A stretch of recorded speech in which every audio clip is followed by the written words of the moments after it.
जय हिंद दोस्तों, रक्षित खन्ना के चैनल में आपका स्वागत है। दोस्तों, आज के इस वीडियो में मैं आपको कुछ महत्वपूर्ण जानकारियां दूंगा और दोस्तों ये सारी जानकारियां आपके वेलफेयर से जुड़ी हुई हैं। वीडियो में आगे बढ़ने से पहले एक छोटी सी अपील कर रहा हूं। अगर आप पहली बार मेरा चैनल देख रहे हैं या फिर ये वीडियो देख रहे हैं तो आप मेरा चैनल सब्सक्राइब भी कर सकते हैं, जिसका नाम है रक्षित खन्ना, क्योंकि ऐसी जानकारियां अक्सर आपको मिलती रहती है इस चैनल के माध्यम से। दोस्तों, सबसे पहली जानकारी है नेवल वेटरन डायरेक्टरेट की तरफ से। दोस्तों, जैसा आपको पता है, पहले आपको मैसेज मिला था कि आपकी पेंशन प्रोटेक्ट करी गई है, यानी जो आपकी पेंशन है वो बेनिफिशियल पेंशन है जो आप ले रहे हैं, उससे ज्यादा आपकी पेंशन नहीं बढ़ी है ओआरओपी 3 में।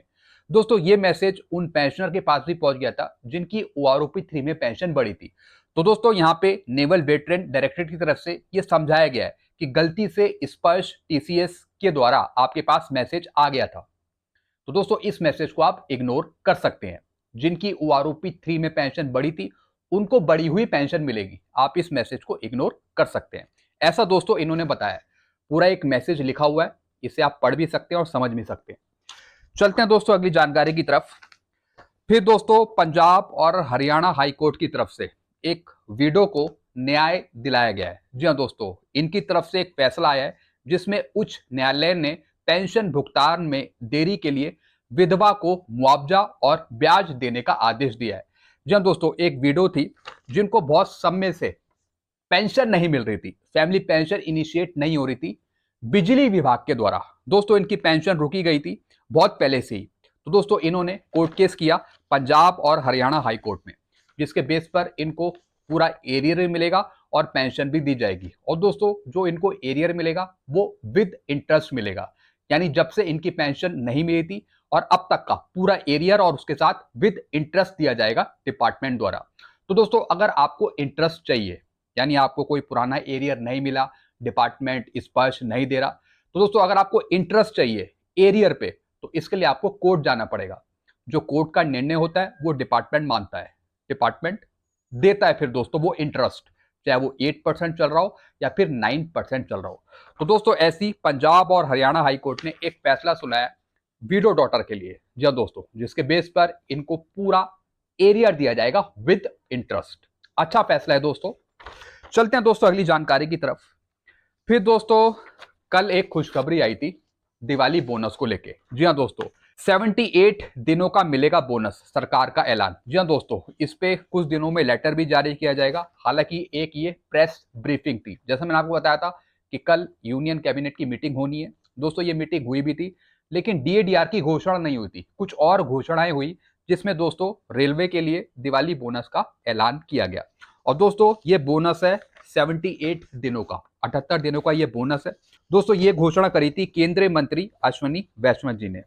केंद्रीय मंत्रिमंडल ने 11.72 लाख से अधिक रेलवे कर्मचारियों को 2028.57 करोड़ का ये तोहफा दिया है दिवाली बोनस के रूप में। तो दोस्तों, इससे पहले मैंने एक वीडियो भी बनाया था दिवाली बोनस को लेके, आप वो वीडियो देख भी सकते हैं। दोस्तों, ये बोनस है 23-24 का, जो पिछला फाइनेंशियल ईयर था 23-24 का, उसका ये बोनस है। तो दोस्तों, जो भी इसमें कर्मचारी हैं उनको इसका फायदा मिलेगा, जो भी कर्मचारी इसके अंतर्गत आते हैं। लेकिन जो पुराने पेंशनर्स हैं उनको इसका लाभ नहीं मिलेगा। कई पुराने पेंशनर्स कह रहे थे क्या सर हमें भी दिवाली बोनस मिलेगा। पेंशनर्स जो हैं पुराने, उनको कोई बोनस देखने को नहीं मिलता है। और दोस्तों, लगभग इसका मैक्सिमम अमाउंट है बोनस का 17 से 18 हजार रुपए, इतना मैक्सिमम अमाउंट मिलेगा कर्मचारियों को। चलते हैं दोस्तों अगली जानकारी की तरफ। फिर दोस्तों, मैं बात करूंगा जुलाई से बढ़ने वाले डीएडीआर के बारे में। दोस्तों, जैसा आपको पता है कल यूनियन कैबिनेट की मीटिंग हुई थी, लेकिन उसमें आपका डीएडीआर डिक्लेयर नहीं हुआ है। तो दोस्तों, अगले हफ्ते फिर से यूनियन कैबिनेट की मीटिंग है। जी हाँ दोस्तों, अगले हफ्ते एक और कैबिनेट मीटिंग होगी और हम ये उम्मीद करते हैं कि उस मीटिंग में जुलाई से बढ़ने वाला 53% आपका डीएडीआर डिक्लेयर हो जाए। हम उम्मीद करते हैं कि दशहरे से पहले आपका डीएडीआर डिक्लेयर हो जाए और उसका भुगतान आपको इसी महीने के लास्ट तक देखने को मिल जाए एरियर का। चलते हैं दोस्तों अगली जानकारी की तरफ।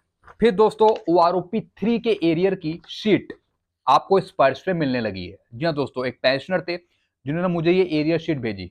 दोस्तों, इसमें 2 महीने का एरियर दिखाया, जुलाई का और अगस्त का।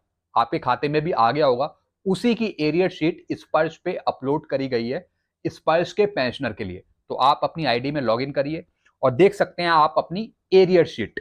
जी हाँ दोस्तों, ऐसी किसी पेंशनर का एरियर आया था 9,808 रुपए। तो दोस्तों इसमें एरियर दिखाया है 1 जुलाई 2024 से फिर दोस्तों 1 अगस्त 2024, यानी 2 महीने का यहाँ पे एरियर इंक्लूड है। तो जो आपको एरियर मिला वो आप मैच कर सकते हैं अपनी एरियर शीट से। जिनको नहीं मिली एरियर शीट उसके लिए आप शिकायत भी डाल सकते हैं या फिर कंप्लेन भी कर सकते हैं। वैसे धीरे धीरे पेंशनर्स को OROP3 की एरियर शीट मिल रही है स्पर्श पे, आप चेक कर सकते हैं दोस्तों। चलते हैं दोस्तों अगली जानकारी की तरफ। फिर दोस्तों मैं बात करूंगा ऑनरी लेफ्टिनेंट की पेंशन के बारे में। जी हाँ दोस्तों, जिनका रैंक ऑनरी लेफ्टिनेंट है, जिनको 41,200 पेंशन दे रहे हैं दोस्तों, उन्होंने PCDA स्पर्श को मेल डाली। ऐसे दोस्तों एक जवाब आया है, मैं आपको एक मेल दिखा रहा हूं और ये मेल आया है PCDA स्पर्श की तरफ से। जी हाँ दोस्तों, एक पेंशनर है doctor Chandrashekhar P, national convener है, ये वेटरन्स है, इनके द्वारा दोस्तों मेल डाला गया था PCDA स्पर्श को। सबसे पहले दोस्तों इन्होंने लिखा था a clarification is required in the respect of honorary lieutenant and honorary captain of the Indian navy whether in OROP3 their service are being considered only for a maximum 30 year. दोस्तों इन्होंने बताया कि काफी ऐसे पेंशनर्स हैं, honorary lieutenant हैं, जिनकी qualifying service 30 साल से ऊपर है। तो दोस्तों इन्होंने बताया PCDA स्पर्श को कि आप उन्हें 30 साल की सर्विस पे पेंशन क्यों देंगे, 30 ईयर्स की क्वालिफाइंग सर्विस पे पेंशन क्यों देंगे आप। बल्कि दोस्तों इन्होंने बताया कि जो एयरफोर्स के रूल्स हैं उसमें आप 32 साल क्वालिफाइंग सर्विस में पेंशन दे रहे हैं। बिल्कुल दोस्तों, कल भी मैंने आपको वीडियो में समझाया था कि जिनको OROP1 मिली उसमें दोस्तों जिनकी क्वालिफाइंग सर्विस 30 साल से ऊपर है ऑनरी लेफ्टिनेंट की, तो उनको बढ़ी हुई पेंशन दे रहे हैं। यानी दोस्तों 30 साल से ऊपर की जो क्वालिफाइंग सर्विस में पेंशन है वो दे रहे हैं, और जो 30 साल पर हैं उनको 30 साल दे रहे हैं। लेकिन दोस्तों OROP3 में ऐसा बिल्कुल भी नहीं करा इन्होंने, यानी उन्होंने रूल चेंज करे, यानी जिनकी 30 साल से ऊपर क्वालिफाइंग सर्विस जा रही है उनको 30 साल की दे रहे हैं। तो दोस्तों इन्होंने यही पूछा यहाँ पे PCDA स्पर्श से। तो दोस्तों यहाँ पे ये जवाब आया है maximum term of engagement mention in appendix x of circular 555। दोस्तों PCDA स्पर्श ने फिर वही जवाब दिया कि सर्कुलर 555 जो था उसमें जो अपेंडिक्स एक्स है उसमें जो टर्म्स ऑफ एंगेजमेंट है उसके हिसाब से हमने पेंशन दी है OROP3 में ऑनरी लेफ्टिनेंट को 41,200, ऐसा इन्होंने बताया। जैसे दोस्तों आर्मी में ऑनरी लेफ्टिनेंट की बात करें तो जो पेंशनर 30/5/1998 से और अब तक रिटायर हुए हैं उनको 21 से 30 साल की पेंशन मिलेगी, यानी 21 से 30 साल जो क्वालिफाइंग सर्विस है उसके हिसाब से पेंशन मिलेगी। अगर 30 साल से ऊपर क्वालिफाइंग सर्विस है तो उनको 30 साल की ही पेंशन मिलेगी, 30 ईयर्स क्वालिफाइंग सर्विस की ही पेंशन मिलेगी। ऐसी दोस्तों जो एयरफोर्स में है इसमें दोस्तों इन्होंने पीरियड बढ़ाया 21 से 32 साल। जैसा आपको पता है एयरफोर्स के जो रैंक है उनकी ज्यादा हाई क्वालिफाइंग सर्विस रहती है। तो ऐसी दोस्तों जो ऑनरी फ्लाइंग ऑफिसर है जो 30/5/1998 से अभी तक रिटायर हुए, इसमें इनकी सर्विस दिखाई है 21 से 32 साल, यानी जो 32 साल करके आएगा पेंशन उनको 32 साल की पेंशन दी जाएगी OROP में।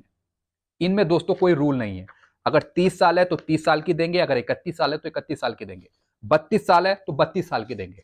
हालांकि दोस्तों एयरफोर्स में जो ऑनरी फ्लाइंग ऑफिसर रैंक है अगर इनकी सर्विस 32 साल से ऊपर जा रही है, 32 साल से ऊपर, तो उनको 32 साल की पेंशन देंगे, 32 साल की। ये दोस्तों रूल है। ऐसी दोस्तों अगर मैं नेवी की बात करूं तो ऑनरी सूबेदार लेफ्टिनेंट, इनकी भी दोस्तों 21 से 30 साल सर्विस, अगर 30 साल से ऊपर जा रही है तब भी इनको 30 साल की पेंशन मिलेगी OROP3 में, ऐसा दोस्तों उन्होंने बताया। लेकिन दोस्तों कल ही मैंने आपको बता दिया था कि मैं इसके खिलाफ हूं, आपको 46,300 ही मिलनी चाहिए OROP3 के अनुसार, क्योंकि जो पेंशनर्स 30 जून 2019 के बाद आए हैं, 30 जून 2019 के बाद, उनको OROP2 की पेंशन अलाउ नहीं है, उनको तो OROP2 मिलेगी नहीं, तो फिर 41,200 कैसे पेंशन दे रखी है, उनको 46,300 मिलनी चाहिए OROP3 के अनुसार। दोस्तों ये मैंने क्वेश्चन रेस किया है और दोस्तों काफी प्रेजेंटेशन मेरे पास आए हैं ऑनरी लेफ्टिनेंट की पेंशन के बारे में। जी हाँ दोस्तों, काफी प्रेजेंटेशन मेरे पास आए हैं। जैसे दोस्तों आप ये PPO देख रहे हैं, ये सब PPO ऑनरी लेफ्टिनेंट के हैं। वो मेरे से सवाल पूछ रहे हैं कि क्या करें हम सर, कहीं शिकायत डालें, कोर्ट केस करें, क्या करें। बिल्कुल दोस्तों आपको एक्शन लेना पड़ेगा, कुछ ना कुछ करना पड़ेगा, क्योंकि अगर आपको 41,200 पेंशन मिल गई तो फिर आपको लॉस होगा पेंशन पे। और दोस्तों 41,200 और कहाँ 46,300, 4,500 5,000 रुपए का तो फर्क यहीं पे आ रहा है। तो दोस्तों आपको अपनी पेंशन 46,300 करवानी है, 46,300। काफी मेरे पास मैसेज आए हैं सूबेदार से या फिर सूबेदार मेजर से ऑनरी लेफ्टिनेंट बने हुए किसी भी साहब को OROP3 में 41,200 से अधिक नहीं दिया है, चाहे उनकी सर्विस 34 साल भी क्यों ना हो। अगर मिला हो तो कमेंट करें, कारण साफ है। जी हाँ दोस्तों, आपकी क्वालिफाइंग सर्विस बढ़ाने का फायदा क्या हुआ? जब आपको बढ़ी हुई क्वालिफाइंग सर्विस की पेंशन नहीं दी जा रही, तो फिर आप आगे जॉब क्यों करेंगे? आगे आप क्यों बढ़ाएंगे अपनी सर्विस? जी हाँ दोस्तों, अब सवाल यहाँ पे खड़ा होता है। जिसकी जितनी क्वालिफाइंग सर्विस है वो उस हिसाब से करता है, लेकिन जब पेंशन पे उसे बेनिफिट नहीं मिलता, तब दोस्तों दुख होता है पेंशनर को। ऐसी जिनको ऑनरी मिली हुई है सूबेदार को, उनको ऑनरी सूबेदार मेजर की पेंशन नहीं दे रहे। तो दोस्तों, वो ऑनरी किस काम की, किस काम की वो ऑनरी है जो मिली हुई है? उसका बेनिफिट तो मिल ही नहीं रहा है सूबेदारों को। ऐसी दोस्तों सेम कंडीशन क्वालिफाइंग सर्विस में भी है। दोस्तों, जो पीसीडी स्पष्ट कह रहा है कि टर्म्स ऑफ एंगेजमेंट, ये कहां से लेके आया? ओआरओपी 3 में, और पुराने सर्कुलर का हवाला दे रहा है ओआरओपी 1 का। जब ओआरओपी 1 दी गई, जब ओआरओपी 2 दी गई, तब ये टर्म्स ऑफ एंगेजमेंट कहां पे था? तब इसके बारे में क्यों नहीं बताया गया? दोस्तों, सीधा सा आपकी पेंशन कट करने का यहां पे इरादा है, माइनस करने का इरादा है कि आपको बढ़ी हुई पेंशन ना दी जाए, कम करके पेंशन दी जाए। अब पता नहीं कौन कौन से उसमें रूल्स निकल के आ रहे हैं, टर्म्स ऑफ एंगेजमेंट। भैया, ओआरओपी का मतलब यही है कि क्वालिफाइंग सर्विस के हिसाब से, रैंक के हिसाब से, सेवानिवृत्ति की तारीख की परवाह किए बिना, रिटायरमेंट की तारीख की परवाह किए बिना आपको पेंशन दे दी, आपकी क्वालिफाइंग सर्विस के हिसाब से। तो दोस्तों, ये टर्म्स ऑफ एंगेजमेंट कहां से आ गया बीच में? मेरा ये सवाल है। पहले तो ये कभी नहीं आया था जब आपने ओआरओपी 1 लिया, ओआरओपी 2 लिया। पहले कहां आया था ये? जब भारत सरकार ने देखा कि मिनिमम मैक्सिमम पेंशन 46,300 बन रही है, तो दोस्तों वो थोड़ा सा घबरा गई कि 46,300 देनी पड़ेगी अब ऑनरी लेफ्टिनेंट को। यहाँ पे तो 4,500 5,000 रुपए का फायदा हो जाएगा। इसलिए टर्म्स ऑफ एंगेजमेंट दिखा दिया उन्होंने कि टर्म्स ऑफ एंगेजमेंट के हिसाब से जिनकी 30 साल से ऊपर क्वालिफाइंग सर्विस हो रही है, उनको भी 30 साल की पेंशन दी जाएगी, भले उनकी 32 साल हो, 33 साल हो, 34 साल हो। क्योंकि दोस्तों, आपने देखा होगा अलग अलग क्वालिफाइंग सर्विस में कई बार आपकी अलग अलग पेंशन है। बल्कि दोस्तों, जैसे जैसे क्वालिफाइंग सर्विस बढ़ रही है, वो पेंशन भी बढ़ रही है, पेंशन भी हाइक हो रही है। तो दोस्तों, जब अधिक क्वालिफाइंग सर्विस में अधिक पेंशन है, मैक्सिमम पेंशन है, तो उसका फायदा आपको क्यों नहीं दिया जाएगा? तो दोस्तों, इसको आपको डिमांड करना है। इसके लिए आप लड़ें, अपनी शिकायत डालें, ग्रीवांस पुट अप करें, चाहे आप कोर्ट केस करें, कुछ भी करें, लेकिन आपको 46,300 पेंशन मिलनी चाहिए। ये तो दोस्तों ऑनरी लेफ्टिनेंट के साथ, ऑनरी कैप्टन के साथ ये बहुत बड़ी नाइंसाफी होगी, उनको नुकसान होगा। इसलिए मैं कह रहा हूं कि आपको लड़ना है, चाहे तो आप कोर्ट केस करें या फिर आप पीसीडी एक्सपर्ट से पूछें, शिकायत डालें आप लगातार कंटिन्यू। तो दोस्तों, बस यही जानकारियां थी जो मैं लेके आया हूं।